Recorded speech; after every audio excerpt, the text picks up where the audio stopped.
श्री सद्गुरु परमात्मने नमः। माता पिता के करे सपने साकार, दिव्य शिशु संस्कार, माँ का गौरव। किसी ने ठीक ही कहा है, जननी जने तो भक्त जन, का दाता का शूर। हे जननी, यदि तुझे जन्म देना है तो भक्त, दानी या वीर को जन्म देना। संतान की प्रथम शिक्षिका माँ ही होती है। इतिहास इस बात का साक्षी है कि आदर्श माताएं अपनी संतान को श्रेष्ठ एवं आदर्श बना देती है। माँ के जीवन और उसकी शिक्षा का बालक पर सर्वाधिक प्रभाव पड़ता है। माँ संतान में बचपन से ही सुसंस्कारों की नींव डाल सकती है। संतान की जीवन वाटिका को सद्गुणों के फूलों से सुशोभित करने के खुद माता का जीवन भी सुवासित और आनंदमय बन जाएगा। संतान में यदि दुर्गुणों के कांटे पनपेंगे तो वे माता को भी चुभेंगे और शिशु माता एवं पूरे परिवार के जीवन को खिन्नता से भर देंगे। इसलिए माताओं का परम कर्तव्य है कि संतान का शारीरिक, मानसिक, नैतिक, आध्यात्मिक संरक्षण और पोषण करके आदर्श माता बन जाए। नन्हा सा बालक एक कोमल पौधे जैसा होता है, उसे चाहे जिस दिशा में मोड़ा जा सकता है। अतः बाल्यकाल से ही उसमें शुभ संस्कारों का सिंचन किया जाए तो भविष्य में वही विशाल वृक्ष के रूप में परिणित होकर भारतीय संस्कृति के गौरव की रक्षा करने में सक्षम हो सकता है। बालक देश का भविष्य, विश्व का गौरव और अपने माता पिता की शान है। उसके भीतर सामर्थ्य का असीम भंडार छुपा है, जिसे प्रकट करने के लिए जरूरी है उत्तम संस्कारों का सिंचन। प्रस्तावना। किसी भी देश का भविष्य वहाँ की संस्कारी बाल पीढ़ी पर निर्भर करता है। वास्तव में खनिज, वन, पर्वत, नदी आदि देश की सच्ची संपत्ति नहीं है, अपितु ऋषि परंपरा के पवित्र संस्कारों से संपन्न तेजस्वी संतान ही देश की सच्ची संपत्ति है। वर्तमान समय में देश को इस संपत्ति की अत्यंत आवश्यकता है। शिशु में संस्कारों की नींव माँ के गर्भ में ही पड़ जाती है। इसलिए उत्तम संतान प्राप्ति के इच्छुक दंपतियों को चाहिए कि वे ब्रह्मज्ञानी संतों के दर्शन, सत्संग का लाभ लेकर स्वयं सुविचारी, सदाचारी एवं पवित्र बने। साथ ही उत्तम संतान प्राप्ति के नियमों को जान ले और शास्त्रोक्त रीति से गर्भाधान कर परिवार, देश व मानवता का मंगल करने वाली महान आत्माओं की आवश्यकता की पूर्ति करे। गर्भस्थ शिशु को सुसंस्कारी बनाने तथा उसके उचित पालन पोषण की जानकारी देने हेतु पूज्य संत श्री आशाराम जी बापू द्वारा प्रेरित महिला उत्थान मंडल द्वारा यह पुस्तिका लोकहितार्थ प्रकाशित की गई है। इसके अलावा विशेष रूप से मार्गदर्शन देने के लिए महिला उत्थान मंडल द्वारा समय समय पर विशेष बैठकों तथा दिव्य शिशु संस्कार शिविरों एवं सम्मेलनों का भी आयोजन किया जाता है। ओम ओम ओम ओम ओम ओम। महिला उत्थान ट्रस्ट, संत श्री आशाराम जी आश्रम, साबरमती, अहमदाबाद 38000005। विचार शक्ति की गरिमा। किसान अपने खेत में उत्तम प्रकार की फसल पैदा करने के लिए रात दिन मेहनत करता है। वर्षों से पूर्व जमीन जोतकर खाद डाल के तैयार करता है। वर्षा आने पर खेत में बहुत सावधानी से उत्तम प्रकार के बीज बोता है। वह फसल तैयार होने तक उसका खूब ध्यान रखता है, परंतु ऐसा ध्यान संतान प्राप्ति के संदर्भ में मनुष्य नहीं रखता। कुम्हार मिट्टी को जैसा चाहे वैसा आकार दे सकता है, परंतु आवे में पक जाने पर उसके आकार में चाह कर भी परिवर्तन नहीं कर सकता। ठीक इसी प्रकार माँ के गर्भ में शिशु के शरीर का निर्माण हो जाने पर एवं उसके दिमाग की विविध शक्तियों का उत्तम या कनिष्ठ बीज प्रस्थापित हो जाने के बाद उसके अंतःकरण में सद्गुण या दुर्गुणों की छाप दृढ़ता से स्थापित हो जाने के बाद शारीरिक, मानसिक उन्नति में पाठशाला महाशाला एवं विविध प्रकार के प्रशिक्षण इच्छित परिणाम नहीं ला पाते। माँ के आहार विहार व विचारों से गर्भस्थ शिशु पोषित व संस्कारित होता है। इसलिए हो माताओं, पूज्य बापूजी के बताए अनुसार अपनी सुषुप्त आत्मशक्ति को जगाओ। जगत में कुछ भी असंभव नहीं है। प्रत्येक मनुष्य अपने यहाँ श्री रामचंद्र जी, श्री कृष्ण, अर्जुन, महात्मा बुद्ध, महावीर स्वामी, कबीर जी, तुलसीदास जी, गार्गी, मदालसा, मीराबाई, शिवाजी, गांधी जी जैसी महान विभूतियों को जन्म दे सकता है। प्रत्येक दंपति को गंभीरता से सोचना चाहिए कि अपनी लापरवाही से अयोग्य शिशु उत्पन्न करना समाज व राष्ट्र के लिए कितना अहितकारी साबित हो सकता है। आप अपने मन की भूमिका सच्चे संतों का सानिध्य लाभ लेकर उन्नत बनाइए एवं दृढ़ता से शास्त्रोक्त नियमों का पालन कर उच्च आत्माएं आपके यहाँ जन्म लें, ऐसे श्रेष्ठ सद्गृहस्थ बन जाइए। इससे आपके यहाँ तेजस्वी, सदाचारी, उद्यमी, स्वधर्म परायण, हितैषी शिशुओं का जन्म होगा। गर्भस्थ शिशु पर संस्कारों का प्रभाव। गर्भावस्था में शिशु व माता का बहुत ही प्रगाढ़ संबंध होता है। माता के पेट में शिशु 9 माह गुजारता है। इस अवधि में शिशु को एक अति कोमल नाल के द्वारा माता के श्वास तथा भोजन से पोषण मिलता रहता है। इस दौरान स्वाभाविक ही माता के शारीरिक, मानसिक व नैतिक स्थिति का प्रभाव गर्भस्थ शिशु पर पड़ता है। कुछ ऐतिहासिक दृष्टांत इस प्रकार है। अभिमन्यु ने माता के गर्भ में रहते हुए ही चक्रव्यूह में प्रवेश करने की कला पिता द्वारा सुनी। गर्भस्थ अभिमन्यु पर इस विवरण का इतना प्रभाव पड़ा कि महाभारत के भीषण युद्ध में गर्भावस्था में जानी हुई विद्या का उपयोग करके वह दुर्भेद्य चक्रव्यूह में प्रवेश कर गया। इस प्रकार जन्म के बाद भी उसे चक्रव्यूह में प्रवेश करने की युक्ति याद थी। राक्षसराज हिरण्यकशिपु का पुत्र प्रहलाद महान भक्त कैसे हुआ? गर्भावस्था में देवर्षि नारद जी ने माता कयाधु को ज्ञान भक्ति का उपदेश दिया था। उसका प्रभाव गर्भस्थ प्रहलाद पर पड़ा। इसलिए पिता ईश्वर द्रोही होते हुए भी पुत्र महान भक्त हुआ। हिरण्यकशिपु ने प्रहलाद को अनेक प्रकार के भय दिखाए व सजाएं दी, किंतु प्रहलाद में सत्संग के वे संस्कार इतने दृढ़ हो गए थे कि भयंकर सजाएं भी प्रहलाद को ईश्वर भक्ति के मार्ग से डिगा न सकी।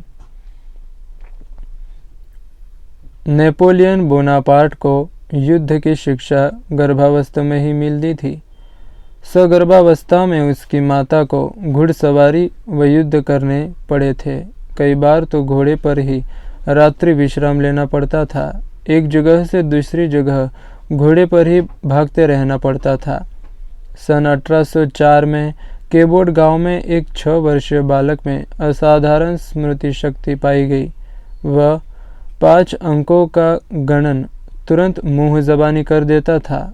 उसमें ऐसी विलक्षण प्रतिभा के जगने का कारण यह था कि उसकी माता को कपड़ों पर अलग अलग आकृतियां बनाने के लिए ताने बाने बड़ी सूक्ष्मता से गिनने पड़ते थे। सगर्भावस्था के दौरान एक बार एक आकृति बनाने के लिए उसकी दिन रात की सब कोशिशें निष्फल हो गई। इस दौरान मस्तिष्क को असाधारण परिश्रम पड़ा। रात जगने पर भी सफलता न मिलने से वह निराश होकर काम छोड़ने वाली थी। तभी अचानक उसके मन में हुआ कि कुछ दाने बाने इस प्रकार बुने तो यह आकृति बन सकती है। उन विचारों का गहरा असर गर्भस्थ शिशु पर पड़ा और उस बालक में असाधारण क्षमता का विकास हुआ। इस प्रकार माता पिता के आचार विचार का असर गर्भस्थ शिशु पर पड़ता ही है। अतः गर्भिणी माताएं अधिक से अधिक सत्संग श्रवण व भगवान नाम जप करते हुए भगवत चिंतन करें। आधुनिक विज्ञान ने भी स्वीकारा। हमारे ऋषि मुनियों ने खोज करके अनादिकाल से यह बताया हुआ है कि बच्चे को गर्भावस्था में जिस प्रकार के संस्कार मिलते हैं आगे चलकर वह वैसा ही बन जाता है। ऐसे कई उदाहरण इतिहास में पाए जाते हैं। इस युग में ये बातें लोगों के लिए आश्चर्यजनक थी, लेकिन वह वैज्ञानिकों ने शोधों के द्वारा इस बात को स्वीकार कर लिया है कि बच्चा गर्भावस्था से ही सीखने की शुरुआत कर देता है। खासकर उसे शब्दों का ज्ञान हो जाता है। कुछ शिशुओं पर जन्म के बाद परीक्षण किए गए व उनके मस्तिष्क की क्रिया जांची गई तो पाया गया कि शिशु के मस्तिष्क ने गर्भावस्था के दौरान सुने हुए शब्दों को पहचानने के तंत्रकीय संकेत दिए। शोध के मुताबिक गर्भावस्था के दौरान 7वें माह से गर्भस्थ शिशु शब्दों की पहचान कर सकता है और उन्हें याद रख सकता है। इतना ही नहीं, वह मातृभाषा के स्वरों को भी याद रख सकता है। हेलेंसिकी विश्वविद्यालय फिनलैंड के न्यूरोसाइंटिस्ट आइनो पार्टानेन व उनके साथियों ने पाया कि गर्भावस्था में सुनी गई लोरी को जन्म के 4 महीने बाद भी बच्चा पहचानता है या याद रखता है। गर्भस्थ शिशु पर माँ के खानपान, क्रियाकलाप, मनोभावों आदि भी प्रभाव पड़ता है और माँ द्वारा की गई हर क्रिया से बच्चा सीखता है, परंतु उसके सीखने की सीमा को विज्ञान अभी पता लगाने में सक्षम नहीं हो पाया है। गर्भ में ही बना दे बच्चों को सुसंस्कारी। वैज्ञानिक भले ही इस बात को अभी मान रहे हैं, परंतु पूज्य बापूजी अपने सत्संगों में पिछले लगभग 50 वर्षों से यह बात बताते आए हैं। बापूजी का ब्रह्म संकल्प है कि यही संस्कारी बालक आगे चलकर भारत को विश्व गुरु के पद पर पहुंचाएंगे। पूज्य बापूजी कहते हैं, वर्तमान युग में कई माता पिता ऐसा सोचते हैं कि हमें ऐसे पुत्र क्यों हुए। उन्हें यह बात समझ लेनी चाहिए कि आजकल स्त्री अथवा पुरुष गर्भाधान के लिए उचित अनुचित समय तिथि का ध्यान नहीं रखते हैं। परिणाम में समाज में आसुरी प्रजा बढ़ रही है। बाद में माता पिता फरियाद करते रहते हैं कि हमारे पुत्र हमारी आज्ञा में नहीं चलते हैं, उनका चाल चलन ठीक नहीं है इत्यादि। परंतु यदि माता पिता शास्त्र की आज्ञा अनुसार रहे तो उनके यहाँ दैवी और संस्कारी संतानें उत्पन्न होगी। श्री राम और श्री कृष्ण के समान बालक जन्म लेंगे। जो महिलाएं सगर्भावस्था में टीवी सीरियल व फिल्में देखती है, अश्लील गाने आदि सुनती रहती है, उनके शिशुओं में वे संस्कार गर्भ में ही गहरे पड़ जाते हैं, जिससे बड़े होकर उनका स्वभाव चंचल, कामुक व आपराधिक होने की संभावनाएं बढ़ जाती है। गर्भावस्था के दौरान सत्संग, सत्शास्त्रों का अध्ययन, देव दर्शन, संत दर्शन, भगवद उपासना करे और मन को सद्विचारों से ओतप्रोत रखे। भगवान नाम का अधिकाधिक मानसिक जप करे। इससे आपकी संतान दैवी गुणों से युक्त होगी। इच्छित संतान प्राप्त करने के उपाय। संतान को भक्त, योगी या आत्मज्ञानी महापुरुष बनाने की इच्छा हो तो माता पिता हृदयपूर्वक गीता, भागवत, रामायण, श्री योग वासिष्ठ जैसे सद्ग्रंथों का रसपूर्वक श्रवण, पठन, मनन, चिंतन करे। प्राणायाम, ध्यान, आसन, कीर्तन, जप आदि करे।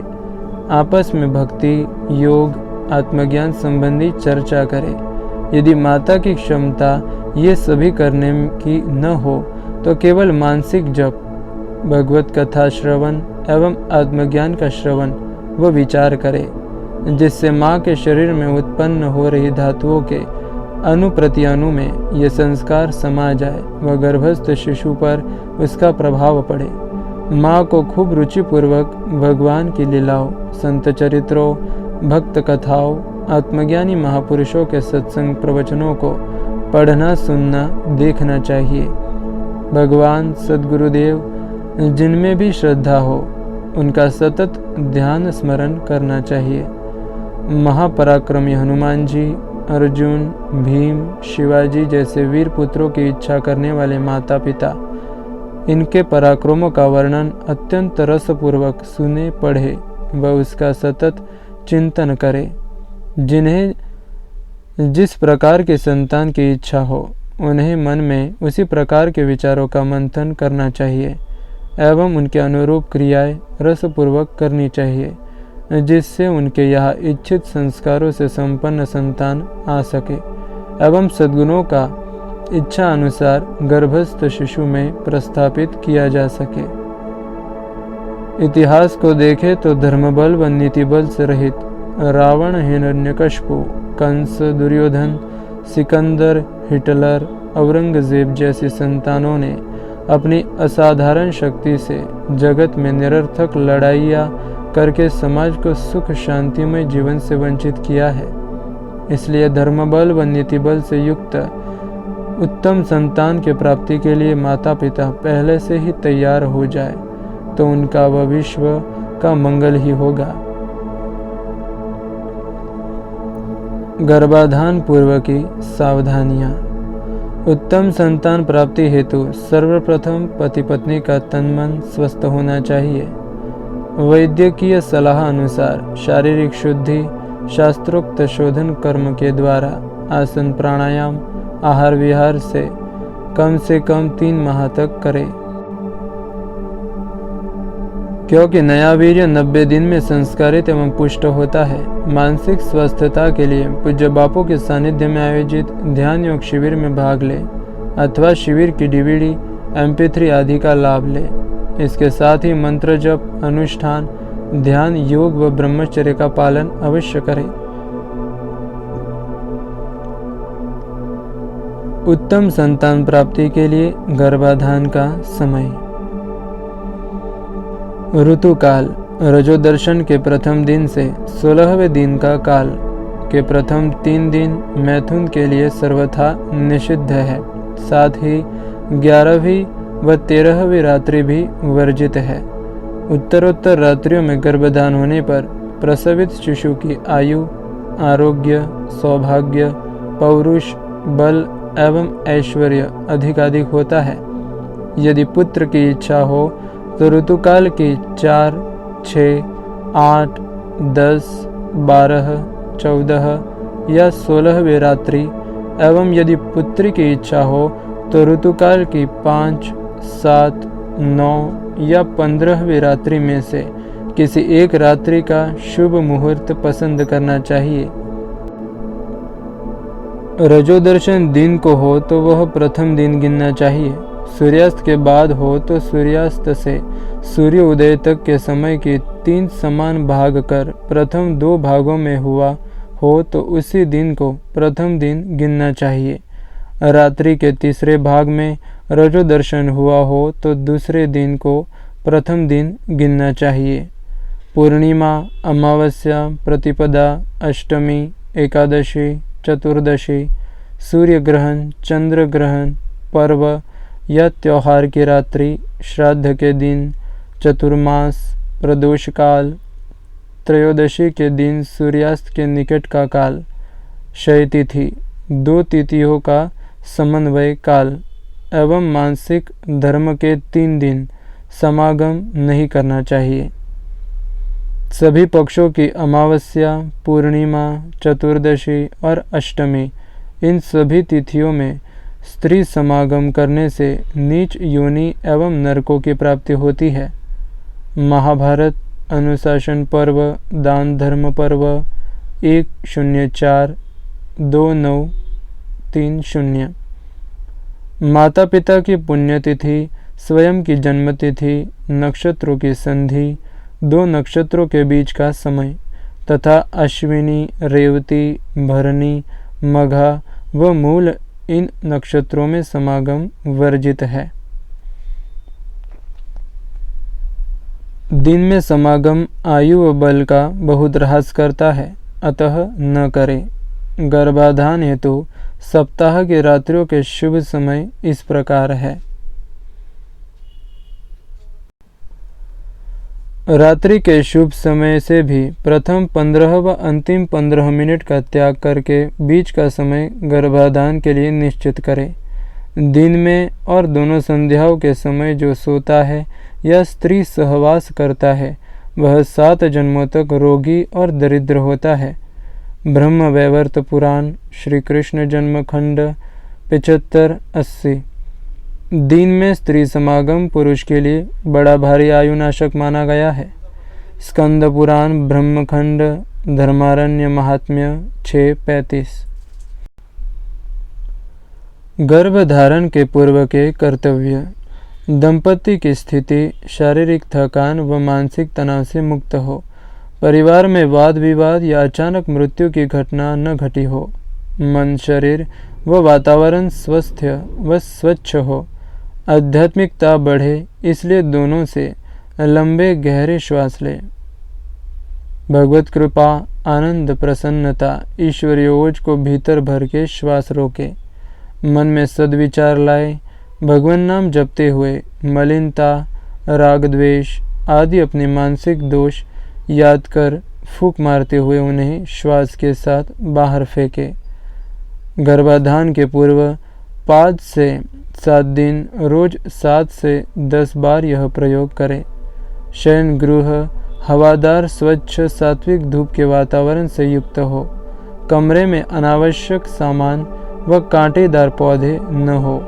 कमरे में अपने गुरुदेव, इष्ट देव या महापुरुषों के श्री चित्र लगाए तथा रेडियो व फिल्मों से दूर रहे। दंपति सफ़ेद या हल्के रंग वाले वस्त्र पहने एवं हल्के रंग की चादर बिछाए। इससे प्राप्त प्रसन्नता व सात्विकता दिव्य आत्माएं लाने में सहायक होगी। कम से कम 3 दिन पूर्व रात्रि व समय तय कर लेना चाहिए।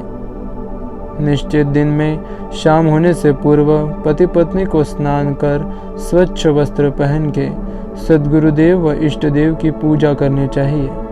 दंपति अपनी चित्त वृत्तियों को परमात्मा में स्थिर करके उत्तम आत्माओं को आह्वान करते हुए प्रार्थना करे।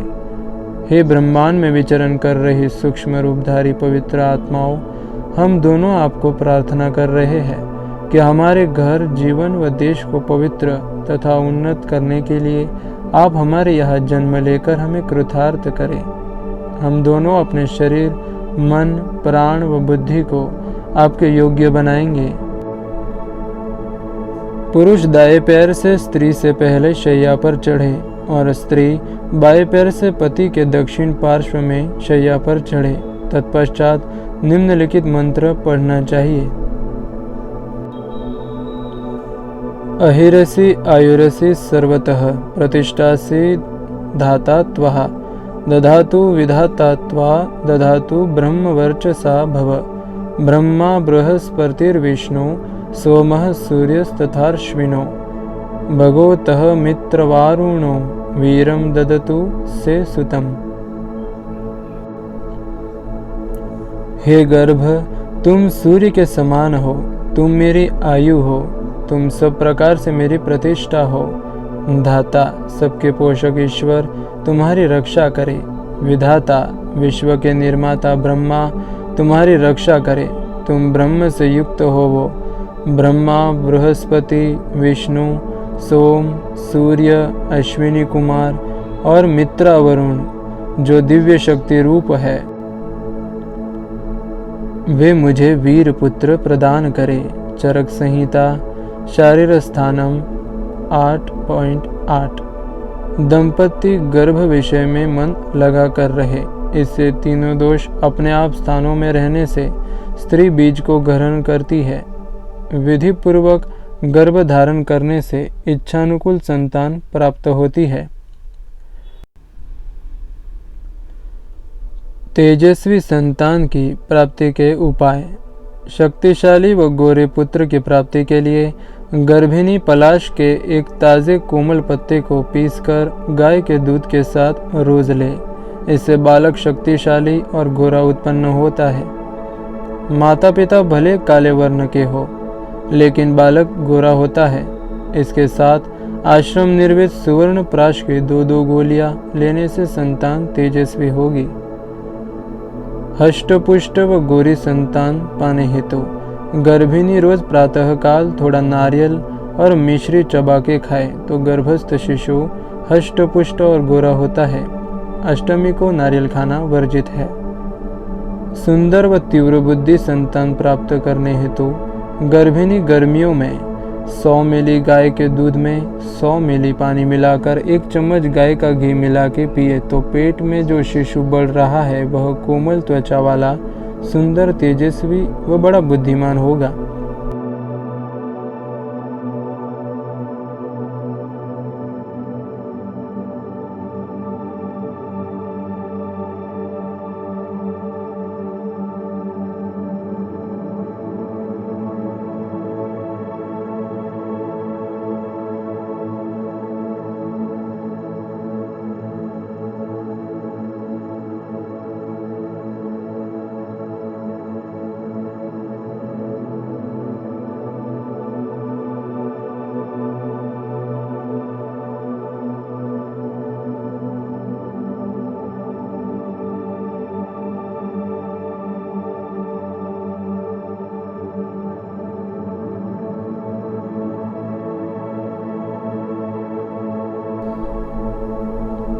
उपर्युक्त प्रयोगों के साथ यदि गर्भिणी स्त्री सत्संग की पुस्तकें पढ़ती है तो शिशु मेधावी व सुसंस्कारी होगी। ऐसे बालकों की विश्व को जरूरत है।